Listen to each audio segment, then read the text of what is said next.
चल चल चल चल चल। गाड़ी स्टार्ट कर। हेलो दोस्तों, एक बार फिर से आ गए हैं एक नई वीडियो के साथ। आज की वीडियो में हम पढ़ेंगे कि कैसे किसी इर्रेशनल नंबर को इर्रेशनल प्रूव किया जाता है। हमें पता तो है √5 एक इर्रेशनल नंबर है, पर इसको प्रूव कैसे करें। तो बहुत सी टीचर्स को मैंने देखा है, इस क्वेश्चन को ना रटवा दिया जाता है बच्चों बात तो सही है। को कि इसको एक स्टेप बता देंगे, इसको याद कर लो, पेपर में लिख के आ जाना और आपको इससे नंबर मिल जाएंगे। पर बच्चे भी उसे रट लेते हैं, क्या कर सकते हैं। पर मैं इसका एक प्रॉपर लॉजिक बताऊंगा कि ये क्यों है एक इरेशनल नंबर। ठीक है, तो शुरू करते हैं। तो इसके लिए आपको दो चीज समझनी पड़ेगी। पहली चीज है को प्राइम नंबर किसे कहते हैं। पहली चीज क्या है, को प्राइम नंबर किसे कहते हैं। ये को प्राइम नंबर क्या होते हैं। को प्राइम नंबर होते हैं बच्चों, हमारा कोई भी रैशनल नंबर होता है ना, रैशनल नंबर कोई सा भी उठा लो। जैसे मैंने ले लिया 15/24, ये एक रैशनल नंबर है। रैशनल नंबर किसे कहते हैं, जिसको हम P/Q के फॉर्म में लिख सकते हैं, ऊपर बटे में नीचे, उसको हम रैशनल नंबर कहते हैं। तो अब अगर आप किसी भी रैशनल नंबर को सिंप्लीफाई करोगे ना, मतलब सिंप्लीफाई का मतलब ये दोनों 3 की टेबल से कट रहे हैं, ये आता है 5 बार पे, ये आता है 8 बार पे। तो ये जो दो नंबर आएंगे ना, इनका कॉमन फैक्टर 1 होगा। इन दोनों का कॉमन फैक्टर का मतलब कि ये दोनों किसकी टेबल से कटेंगे, 1 की टेबल से। आप बताइए, क्या 5 और 8 1 के अलावा किसी और टेबल में आते हैं।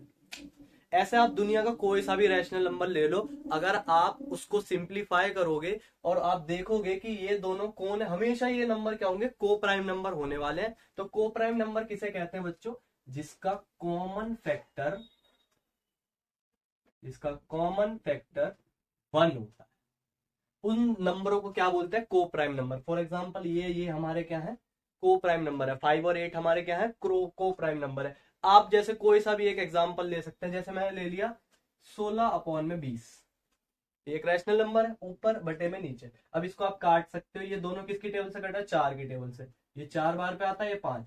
तो हमेशा सिंप्लीफाई करने पे आपके पास दो ऐसे नंबर आ रहे होंगे जिसका कॉमन फैक्टर हमारा क्या होगा, 1 होगा। तो हम क्या कहेंगे, ये दोनों भी हमारे क्या है, को प्राइम नंबर है। इतनी बात समझ आई। इसके बाद एक चीज आपको और समझनी है, को प्राइम के साथ आपको समझनी है दूसरी चीज, जो कि है आपकी, अगर कोई प्राइम नंबर है p और वो डिवाइड कर रहा है ए स्क्वायर को, अगर कोई प्राइम नंबर है p और वो डिवाइड कर रहा है किसी भी ए स्क्वायर को, तो वो जो p है वो डिवाइड करेगा ए को भी। ये है ये दूसरी चीज।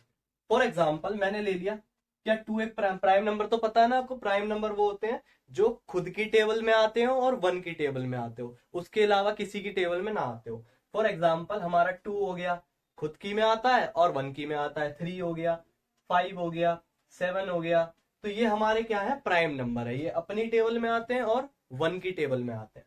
इसके बाद हम देखते हैं इसका एग्जाम्पल। एग्जाम्पल के तौर पर मैं ले लिया कि 2 जो है वो डिवाइड कर रहा है 16 को। तो 16 किसका स्क्वायर है, 4 का स्क्वायर। यानी कि इसको क्या मैं ऐसे लिख सकता हूं, 4 का स्क्वायर। तो ये देखो, प्राइम नंबर डिवाइड ए स्क्वायर, यानी कि 4 का स्क्वायर। तो 2 जो है वो डिवाइड करेगा 4 को भी। तो ये अगर आप दो चीज समझ जाएंगे तो इस क्वेश्चन को करने में आपको कोई भी दिक्कत नहीं होने वाली है। पहला क्वेश्चन क्या है कि प्राइम नंबर क्या होते, को प्राइम नंबर क्या होते हैं, आपको ये पता होना चाहिए। दूसरा कि अगर कोई प्राइम नंबर किसी ए स्क्वायर को डिवाइड कर रहा है, तो वो p जो है वो a को भी डिवाइड करेगा। अगर 2 16 को डिवाइड कर रहा है तो 2 4 को भी डिवाइड करेगा। ये दो चीज समझनी है। अब चलते हैं इसकी सॉल्यूशन के ऊपर। मैं इसको रब कर देता हूं, मिटा दें।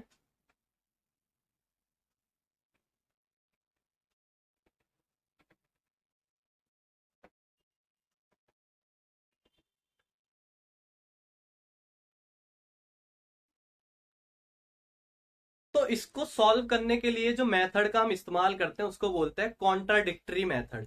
तो इसको सॉल्व करने के लिए कौन सा मेथड इस्तेमाल करते हैं,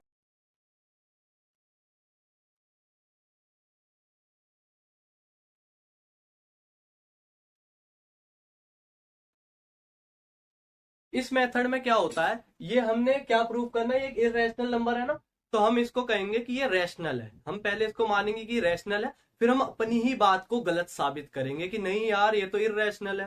तो हम ऐसे इसको कर रहे होंगे, कैसे करेंगे, तो मैं क्या करता हूं, मैंने मान लिया let √5 is a rational number, is a rational number. मैंने मान लिया ये एक रैशनल नंबर है। अगर ये एक रैशनल नंबर है तो इसके को प्राइम भी होंगे, मतलब रैशनल नंबर किसे कहते हैं, पी और क्यू को डिवाइड करने पे जो आंसर आता है। तो अगर ये रैशनल है तो जरूर इसके को प्राइम नंबर भी होंगे। तो मैंने मान लिया कि ए और बी जो है वो क्या है, इसके को प्राइम नंबर है। मैंने बोला था हर रैशनल नंबर के को प्राइम नंबर होते हैं, ठीक है। अब √5 is equals to A by B, ये इधर डिवाइड में इधर जाके मल्टीप्लाई में स्क्वायरिंग बोथ साइड कर देंगे, स्क्वायरिंग बोथ साइड्स। क्या होगा, स्क्वायरिंग करने पे रूट वाला नंबर बाहर आ जाएगा, इसका हो जाएगा b² is equals to a², यानी कि हम लिख सकते हैं a² is equals to 5b², ये लिख सकते हैं। अब इसको हम कैसे पे, अब देखो क्या 5 एक प्राइम नंबर है, हाँ है, और a²। अब यहाँ पे आपको एक चीज समझनी पड़ेगी बच्चों, कि यहाँ अगर मैंने किसी भी नंबर के फैक्टर लिख दिया, फैक्टर कहने का मतलब 2 2 जा 4, 4 2 जा 8, 8, तो यहाँ पे प्रेजेंट हर नंबर इस नंबर को डिवाइड करता है। जैसे 2 24 को डिवाइड करता है, ऐसे ही 3 भी 24 को डिवाइड करता है। यहाँ से मुझे समझ आया कि अगर मैं इसको ऐसे लिखूं a² is equals to 5 multiply b multiply b, तो ये 5 भी a² को डिवाइड करेगा और ये b भी a² को डिवाइड करेगा। क्या मैं ये लिख सकता हूँ कि 5 जो है वो डिवाइड करेगा a² को। हाँ, तो हमने तो एक बात पढ़ी थी, अगर कोई प्राइम नंबर a² को डिवाइड कर रहा है तो प्राइम नंबर किसको डिवाइड करेगा, a को भी डिवाइड करेगा। इतनी बात क्लियर है, ठीक है। अब मान लो ये डिवाइड करेगा तो कितनी बार पे करेगा, फॉर एग्जाम्पल ये 24 है, तो मैं कह रहा हूं ये जो 2 डिवाइड करेगा तो कितनी बार पे करेगा, 12 बार पे करेगा। ऐसी है, अगर मैं बोलूं 24 है, 3 कितनी बार पे करेगा, 8 बार पे करेगा। तो किसी ना किसी नंबर पे तो करेगा। तो मैं क्या कह रहा हूं कि a बराबर 5c। अब मैंने कर दिया squaring both side, squaring both sides, तो क्या आएगा, a² is equals to 25c², a² is equals to 25c²। अब मैं a² की जगह क्या लिख सकता हूं, 5b², 5b², इससे कट जाएगा, क्या आ जाएगा, ध्यान से देखना, b² is equals to 5c²। अब यही सिचुएशन फिर बन गई है जो हमारी यहां पे बनी थी, कि अगर कोई नंबर है वो ऐसे मल्टीप्लीकेशन में है तो ये वाला नंबर इसको डिवाइड करेगा। तो हम यहां लिख सकते हैं कि 5 जो है वो डिवाइड करेगा b² को, तो हम कह सकते हैं कि 5 जो है वो b को भी डिवाइड करेगा। तो अब आपको एक बात नोटिस करनी पड़ेगी, क्या, कि मैंने स्टार्टिंग में बोला था कि a और b जो है ना वो एक को प्राइम नंबर है। को प्राइम नंबर का मतलब क्या होता है, जिनका कॉमन फैक्टर क्या होता है, 1 होता है, यानी कि 1 के अलावा वो किसी भी नंबर से डिवाइड नहीं होते। और आप यहाँ पे ध्यान से देख सकते हैं कि a जो है वो 5 से भी डिवाइड हो रहा है और b जो है वो भी 5 से डिवाइड हो रहा है। इसका मतलब क्या हो रहा है कि 1 के अलावा ये एक और नंबर से डिवाइड हो रहा है जो कि 5 है। तो ये तो बात गलत हो गई। हमने क्या बोला था कि रैशनल नंबर वो नंबर होते हैं जिनके को प्राइम नंबर होते हैं, पर हमने तो अपनी बात को ही गलत कह दिया कि a जो है वो 5 से डिवाइड हो रहा है, b जो है वो 5 से डिवाइड हो रहा है।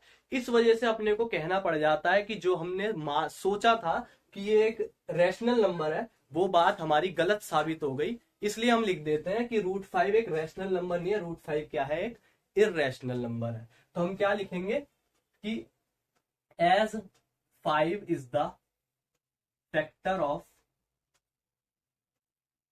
a and b, but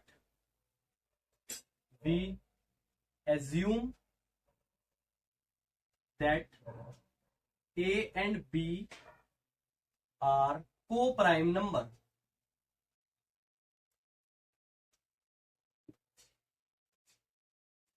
Hence, so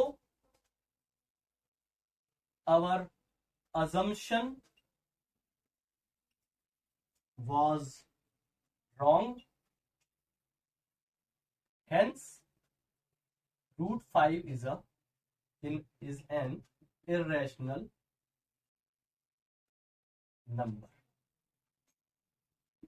तो ये आपके एग्जाम में दिख सकता है, 4 मार्क्स का ये क्वेश्चन होता है, 4 किसी किसी पेपर में 3 मार्क्स का होता है। तो ये इंपॉर्टेंट है आपके पेपर के लिए। एक बार इस लाइन को मैं समझा देता हूँ। मैंने क्या लिखा कि आप देख सकते हैं कि 5 जो है ये दोनों को डिवाइड कर रहा है, पर मैंने बोला था कि ए और बी जो है वो को प्राइम नंबर है, मतलब इनका कॉमन फैक्टर क्या होना चाहिए था, 1 होना चाहिए था, पर ये तो 5 से भी डिवाइड हो रहे हैं। इसलिए हमारी जो हमारी अजम्पशन है वो हमारी क्या हो गई, रॉन्ग साबित हो गई। इसलिए हमको क्या कहना पड़ रहा है, √5 जो है वो एक इर्रेशनल नंबर है। ठीक है, अगर आपको इसकी प्रैक्टिस करनी है तो आप खुद से एक बार प्रूव करने की कोशिश करना, √2 को √3 को, है ना। तो आपको कुछ नहीं करना, जहां पे 5 5 लिखे हुए हैं वहां पे आपको 2 लिख देना है, वहां पे आपको 3 लिख देना है, आपके प्रूफ हो जाएंगे। ठीक है, तो आई होप आपको ये वीडियो पसंद आई होगी। Thank you for watching. नहीं नहीं नहीं, सोचिए मत, सब्सक्राइब कीजिए।